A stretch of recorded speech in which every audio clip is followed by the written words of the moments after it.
Aunque cuando hablo de esto, a veces mis queridas amigas feministas se mosquean, pero yo creo que es importante y voy a decir, en el mundo vocal, las voces femeninas ocupamos un hábitat más aguda que los hombres, porque tienen voces más graves. No es mejor ni peor ninguna.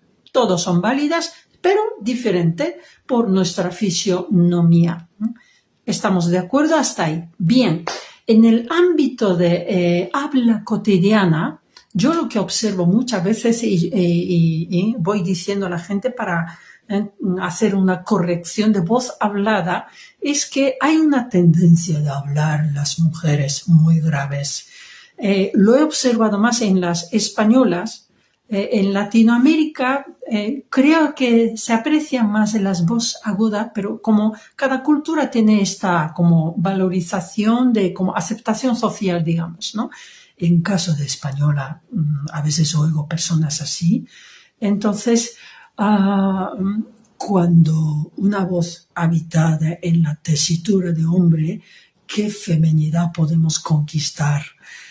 Es la pregunta que quiero lanzar y quiero que observéis, porque escuchándome seguramente notáis que estoy hablando muy grave, pero es una imitación de las voces que oigo en vuestra voz. Igual no estáis dando cuenta que estáis hablando extremadamente grave para vuestras voces, por vuestra naturaleza, porque estáis acostumbrados y también porque hay una epidemia de esta agravación de la tesitura.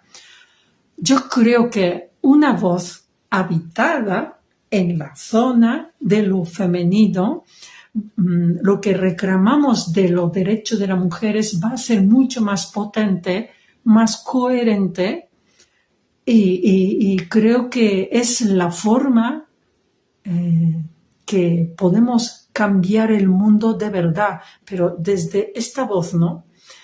Y desde luego que desde aquí lo femenino es válido, ¿no? Tenemos que reclamar el derecho a las mujeres.